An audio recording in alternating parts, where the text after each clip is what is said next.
Hi friends, welcome back to ವಿಪ್ರತು story point. ಸ್ನೇಹಿತರೆ, ಮನಗಳು ಅರಳುವ ಸಮಯ ಕಥಾ ಸರಣಿಯ 21ನೇ ಭಾಗವನ್ನು ನಾವಿವಾಗ ನೋಡ್ತಾ ಇದ್ದೀವಿ. ತಡ ಮಾಡದೆ ಕತೆಗೆ ಹೋಗೋಣ. ಕವನಾಳಿಂದ ಈ ಹೊಡೆತವನ್ನು ಅವನು ಎಂದಿಗೂ ನಿರೀಕ್ಷಿಸಿರಲಿಲ್ಲ. ಏನಾಯಿತು ಎಂದು ಅರಿತುಕೊಂಡ ಅವನು ಕವನಾಳ ದವಡೆಯನ್ನು ಹಿಡಿದು ಅವಳನ್ನು ತನ್ನ ಕಡೆಗೆ ಎಳೆದುಕೊಂಡು ಅವಳ ಕಣ್ಣುಗಳನ್ನು ನೋಡುತ್ತಾ ಹೇಳಿದ, ಹೌ ಡೇರ್ ಯು.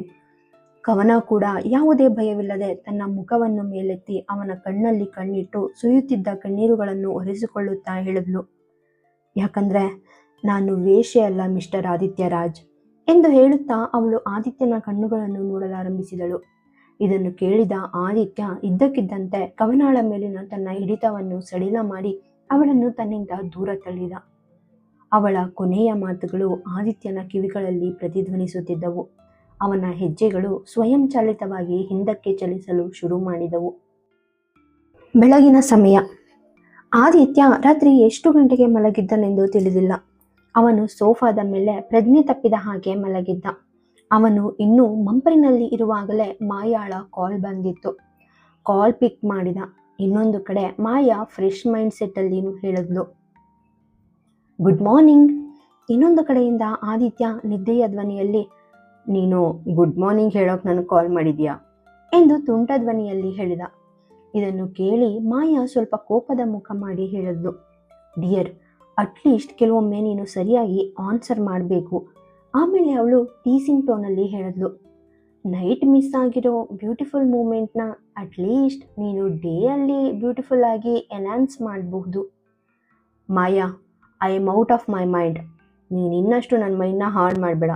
ಏನಾದರೂ ಮುಖ್ಯವಾದ ವಿಷಯವಾದರೆ ನನಗೆ ಹೇಳು, ಇಲ್ಲದೆ ಇದ್ರೆ ನಾನು ಆಮೇಲೆ ಫೋನ್ ಮಾಡ್ತೀನಿ. ಆದಿತ್ಯ ಸ್ವಲ್ಪ ಇರಿಟೇಟ್ ಆಗಿ ಹೇಳ್ದ. ಮಾಯಾ, ಹೇಳೋದನ್ನು ಸ್ವಲ್ಪ ಕೇಳು ಎಂದು ಹೇಳಿದಳು. ಮತ್ತು ಮಾಯಾ ತನ್ನ ಆಲೋಚನೆಗಳಲ್ಲಿ ಕಳೆದು ಹೋಗಿ ನಂತರ ತನ್ನನ್ನು ತಾನು ಶಾಂತಗೊಳಿಸಿಕೊಂಡು, ನವ್ಯ ನಿನ್ನನ್ನು ಹುಡುಕ್ತಾ ಇದ್ದಾಳೆ ಎಂದು ಹೇಳಿದಳು. ನಂತರ ಸ್ವಲ್ಪ ಚಿಂತಿತಳಾಗಿ, ಅವಳು ಮತ್ತೆ ಎಲ್ರಿಗೂ ಕೋಪ ಬರೋ ಹಾಗೆ ಮಾಡೋ ಮೊದಲು please come and handle her ಎಂದು ಹೇಳಿದಳು. ಮಾಯಾ ಇನ್ನೇನಾದರೂ ಹೇಳುವ ಮೊದಲು Aditya, in half an hour ನಾನು ಬರ್ತೀನಿ ಎಂದು ಹೇಳಿದ. ಫಾರ್ಮ್ ಹೌಸ್ಗೆ ಹಿಂತಿರುಗಿದ್ದ ರಾಹುಲ್ ಔಟ್ ಹೌಸ್ ಬಗ್ಗೆ ಯೋಚಿಸುತ್ತಾ ಗೊತ್ತು ಗುರಿಯಿಲ್ಲದೆ ಅಲೆದಾಡುತ್ತಿದ್ದ. ಅವನಿಗೆ ಕವನಾಳ ಬಗ್ಗೆ ಮಾತ್ರ ಚಿಂತೆಯಾಗಿತ್ತು. ಆ ರಾತ್ರಿ ಅವನು ಕೊಳದ ಬಳಿ ಕೋಪದಿಂದ ಬಂದು ಬಿಟ್ಟಿದ್ದ. ಆದರೆ ಕವನಾಳ ಬಗ್ಗೆ ನಿರಂತರ ಚಿಂತೆ ಅವನ ನೆಮ್ಮದಿಯನ್ನು ಹಾಳು ಮಾಡಿತ್ತು. ಅವನು ತನ್ನೊಳಗೆ ಗೊಣಗಿಕೊಂಡ, ರಾಹುಲ್, ಆ ಏಂಜಲ್ನ ಆ ಮಾನ್ಸ್ಟರ್ ಜೊತೆ ಬಿಟ್ಟು ಬಂದಿದ್ಯಲ್ಲ, ನೀನು ಹುಚ್ಚನ ರಾಹುಲ್? ಆದರೆ ಏನು ಮಾಡಲಿ, ಅವಳು ಕೂಡ ಹಾಗೆ ಮಾಡಿದ್ಲು. ಅದು ಕೂಡ ಅವನಿಗೆ ಹುಚ್ಚಿ ಹಿಡ್ದಾಗ ಅದೆಷ್ಟು ಬೇಡ ಅಂದೆ ನಾನು. ಛೇ. ತಲೆಯನ್ನು ನೀವುತ್ತಾ ಕೂದಲಲ್ಲಿ ಕೈ ಹಾಕಿ ಕಿತ್ತ. ಆಮೇಲೆ ನಿಧಾನವಾಗಿ ತಲೆಯನ್ನು ಸವರುತ್ತಾ, ಆ ಮೆಂಟ್ಲು ನನ್ನ ಮಗ ಆ ಬಡಪಾಯಿ ಹುಡುಗಿಗೆ ಹೇಳ್ದಿರಬಹುದಾದ ಎಲ್ಲ ಅಸಂಬದ್ಧತೆಯ ಬಗ್ಗೆ ಯೋಚಿಸೋಕೆ ನನಗೆ ಭಯ ಆಗಿದೆ ಎಂದು ಹೇಳಿದ. ಯಾರು ಮೆಂಟಲ್? ಯಾರು ಯಾರಿಗೆ ಏನು ಹೇಳಿದ್ರು? ನೀನೇನು ಮಾತಾಡ್ತಾ ಇದೆಯಾ? ರಾಹುಲ್ ತನ್ನಷ್ಟಕ್ಕೆ ತಾನೇ ಮಾತನಾಡಿಕೊಳ್ಳುತ್ತಿರುವುದನ್ನು ನೋಡಿದ ಮಾಯಾ ಪ್ರಶ್ನಾರ್ಥಕ ಸ್ವರದಲ್ಲಿ ಕೇಳಿದಳು. ಮಾಯಾಳ ಮಾತುಗಳನ್ನು ಕೇಳಿ ರಾಹುಲ್ ಕೋಪದಿಂದ ಕೇಳಿದ, ನಿನಗೆ ಎಷ್ಟು ಜನ ಮೆಂಟಲ್ಸ್ ಗೊತ್ತು? ಮಾಯಾ ನಗುತ್ತಾ, ನನಗೊಬ್ಬ ಮೆಂಟಲ್ ಮಾತ್ರ ಗೊತ್ತು ಎಂದಳು. ನಾನು ಅವನ ಬಗ್ಗೆನೇ ಮಾತಾಡ್ತಿದ್ದೀನಿ, ರಾಹುಲ್ ಡೆಫಿನೆಟ್ ಆಗಿ ಹೇಳ್ದ. ಆದಿತ್ಯ ಈಗೇನು ಮಾಡ್ದ? ಸ್ವಲ್ಪ ಹೊತ್ತು ಯೋಚಿಸಿದ ನಂತರ ಮಾಯಾ ಕೇಳಿದಳು. ರಾಹುಲ್ ತಲೆ ಅಲ್ಲಾಡಿಸಿ ಏನೂ ಹೇಳದೆ ಹೊರಟು ಹೋದ. ಹೊರಡುವಾಗ ಅವನು ಫಾರ್ಮ್ ಹೌಸ್ ಸ್ಟಾಫಲ್ಲಿ ಒಬ್ಬರನ್ನು ಕವನಾಳ ಬಗ್ಗೆ ಕೇಳಿದ. ಕವನ ಮೇಡಮ್ ಎಚ್ಚರಗೊಂಡಿದ್ದಾರೋ ಇಲ್ವೋ? Please check and inform me ಎಂದ. Good morning sir. Yes sir, I will check right now ಎಂದು ಸ್ಟಾಫ್ ಸೀರಿಯಸ್ ಆಗಿ ಹೇಳಿ ಕವನಾಳ ರೂಪಿನ ಕಡೆಗೆ ನಡೆದಳು. ಮಾಯಾಳ ಕಾಲ್ ಆದಿತ್ಯನನ್ನು ಸೋಫಾದಿಂದ ಎದ್ದೇಳುವಂತೆ ಮಾಡಿತ್ತು. ಅವನ ಕೆಂಪು ಮಾದಕ ಕಣ್ಣುಗಳು ಈಗ ತೆರೆದುಕೊಂಡಿದ್ದವು. ಅವನ ಹಣೆಯ ಮೇಲೆ ಹರಡಿದ ಕೂದಲು ಎಲ್ಲವೂ ಹಿಂದಿನ ರಾತ್ರಿಯ ಚಿಹ್ನೆಗಳು. ಅವನು ಸ್ವಲ್ಪ ಹೊತ್ತು ಹಾಗೆಯೇ ಕುಳಿತ. ಕೈಗಳು ಅವನ ಮುಖವನ್ನು ಉಜ್ಜಿದವು. ಅವನಿಗೆ ಕಾನ್ಶಿಯಸ್ ಬರುತ್ತಿದ್ದಂತೆ ಹಿಂದಿನ ರಾತ್ರಿಯ ಕವನಾಳ ಮಾತುಗಳು ಅವನ ಕಿವಿಗಳಲ್ಲಿ ಪ್ರತಿಧ್ವನಿಸಿದವು. ಆ ಮಾತುಗಳು ಅವನನ್ನು ಎಷ್ಟು ಚುಚ್ಚುತ್ತಿದ್ದವೆಂದರೆ ಅವನು ತನ್ನ ಸ್ಥಿಮಿತ ಕಳೆದುಕೊಂಡು ಕೂದಲಲ್ಲಿ ಕೈ ಹಾಕಿ ಕಿತ್ತನು. ಕೋಪದಿಂದ, ಓ ಆದಿತ್ಯ, ನೀನು ನಿನ್ನನ್ನು ಯಾಕೆ ಕಂಟ್ರೋಲ್ ಮಾಡ್ಕೊಳಕ್ಕಾಗ್ತಾ ಇಲ್ಲ ಎಂದು ತನ್ನಷ್ಟಕ್ಕೆ ಹೇಳಿಕೊಂಡ. ಅವನು ಸೋಫಾದ ಮುಂದೆ ಇದ್ದ ಮಧ್ಯದ ಟೇಬಲ್ ಅನ್ನು ಕಾಲಲ್ಲಿ ಒದ್ದು ಎದ್ದು ನಿಂತ.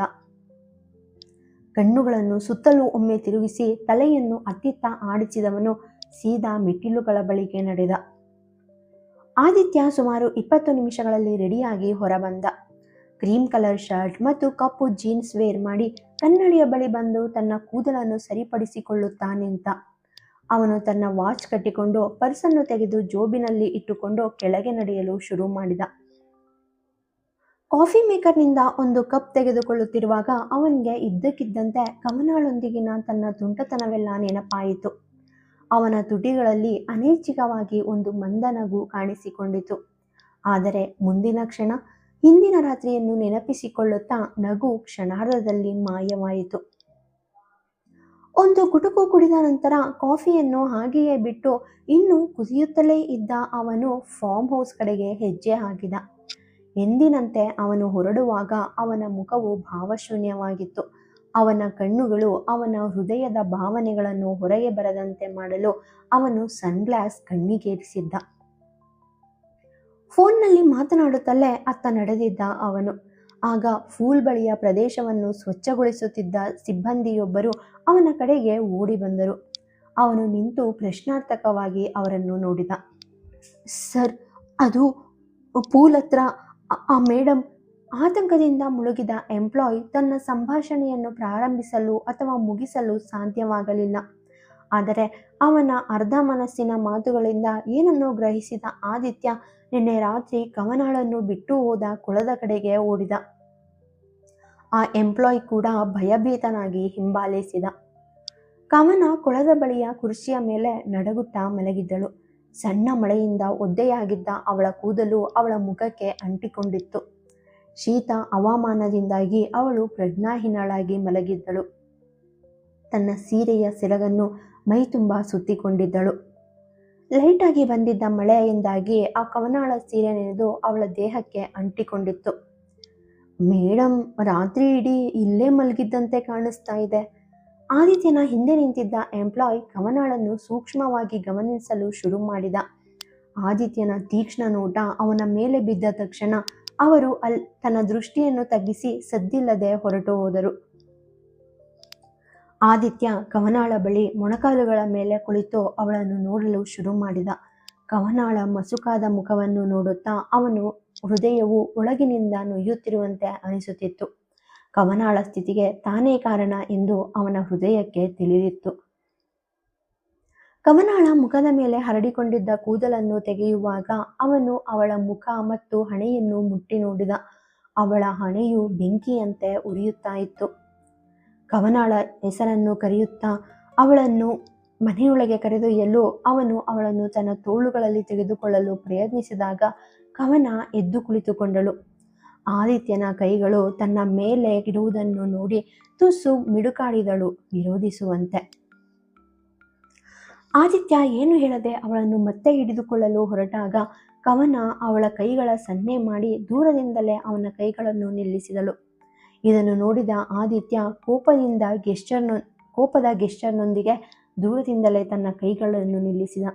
ಇದನ್ನು ನೋಡಿದ ಆದಿತ್ಯ ಕೋಪದಿಂದ ಮತ್ತು ತುಟಿಗಳನ್ನು ಒತ್ತುತ್ತಾ ಹೇಳಿದ, ನೀನನ್ನು ಮುಟ್ಟೋದಕ್ಕೋ ಅಥವಾ ನಿನ್ನನ್ನು ನನ್ನ ತೋಳುಗಳಲ್ಲಿ ಹಿಡಿದಿಟ್ಕೊಳ್ಳೋದಕ್ಕೋ ನನಗೆ ಆಸಕ್ತಿ ಇಲ್ಲ.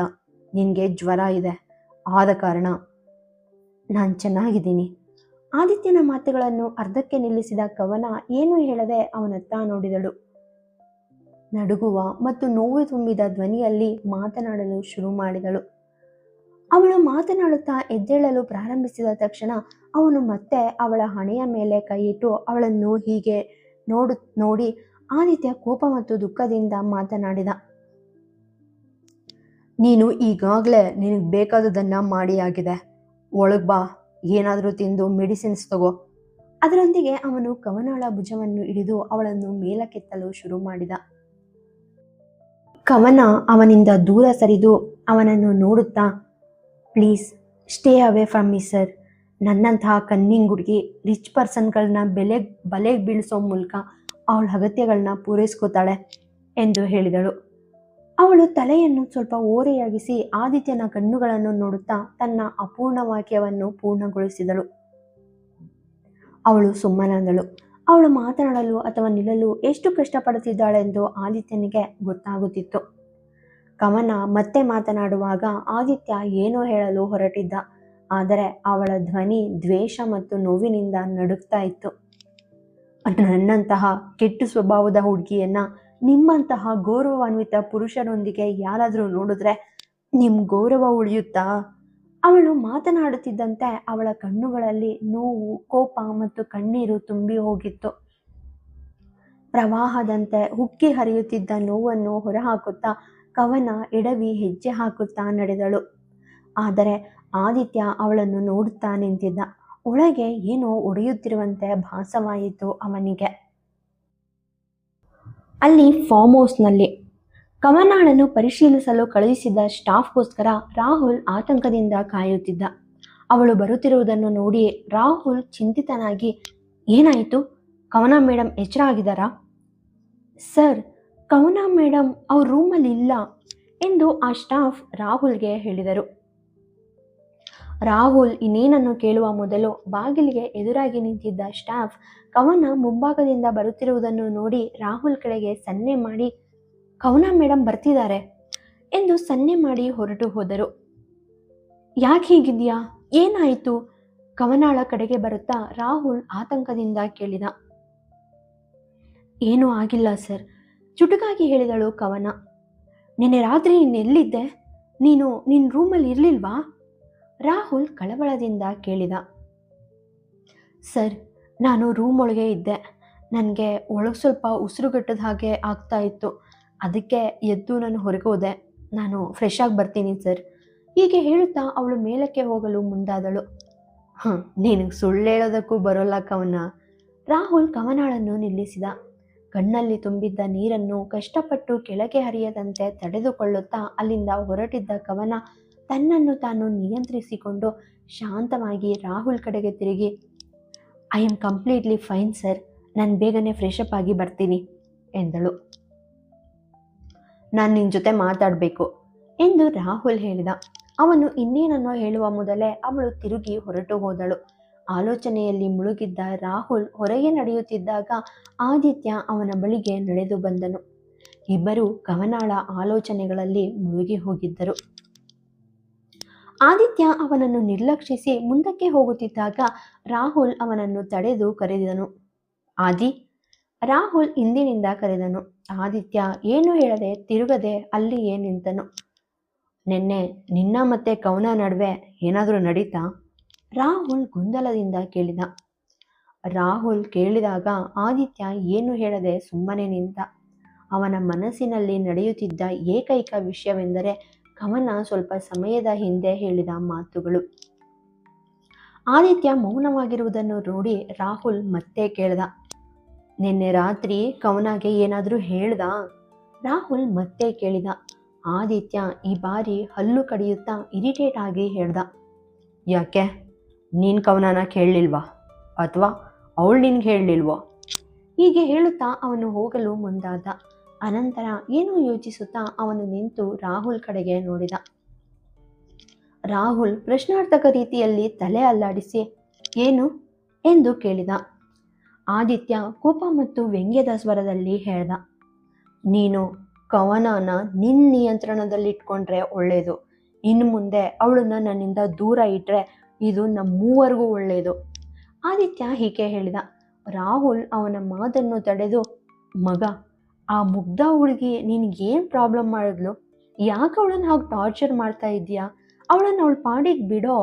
ಯಾಕೆ ಅವಳಿಗೆ ನೋವು ಕೊಡಬೇಕು ಅಂತಾನೆ ಅವಳನ್ನು ಮಾತ್ರ ಫಾಲೋ ಮಾಡ್ತಾ ಇದೆಯಾ ಎಂದು ಕೇಳಿದ. ರಾಹುಲ್ನ ಮಾತುಗಳನ್ನು ಕೇಳಿ ಆದಿತ್ಯನ ತಾಳ್ಮೆ ಕಳೆದು ಹೋದಂತೆ ತೋರ್ತಾ ಇತ್ತು. ರಾಹುಲ್ ಬಳಿಗೆ 2 ಹೆಜ್ಜೆ ಹತ್ತಿರ ಬಂದು ಅವನ ಕಣ್ಣುಗಳನ್ನು ನೋಡುತ್ತಾ ಅವನ ಮಾತುಗಳನ್ನು ತೊಡೆದು ಒಂದೇ ಉಸಿರಿನಲ್ಲಿ, ನಿನ್ನ ಮುಗ್ಧ ಹುಡುಗಿ ಕೇವಲ 48 ಗಂಟೆಯಲ್ಲಿ ನನ್ನ ಸಂಪೂರ್ಣ ಅಸ್ತಿತ್ವವನ್ನೇ ಡಿಸ್ಟ್ರಾಯ್ ಮಾಡಿದಾಳೆ. ಅವಳು ನನ್ನ ಹೃದಯ ಮತ್ತು ಮನಸ್ಸನ್ನು ಎಷ್ಟರ ಮಟ್ಟಿಗೆ ಆವರಿಸ್ಕೊಂಡಿದ್ದಾಳೆ ಅಂದರೆ ನನ್ನನ್ನು ಅವಳೇ ಆಳ್ತಿದ್ದಾಳೇನೋ ಅಂತ ಅನ್ನೋ ಥರ ಆಗಿದೆ. ನಾನು ಯೋಚಿಸೋಕ್ಕೂ ಸಾಧ್ಯವಾಗದ ಕೆಲಸಗಳನ್ನ ನಾನು ಮಾಡ್ತಾ ಇದ್ದೀನಿ. ಈ 2 ದಿನಗಳಲ್ಲಿ ನಾನು ಏನು ಮಾಡ್ತಾ ಇದ್ದೀನಿ, ಏನು ಯೋಚಿಸ್ತಾ ಇದ್ದೀನಿ, ನನ್ನನ್ನೇ ಅರ್ಥ ಮಾಡ್ಕೊಳ್ಳೋಕ್ಕೆ ಆಗ್ತಾ ಇಲ್ಲ.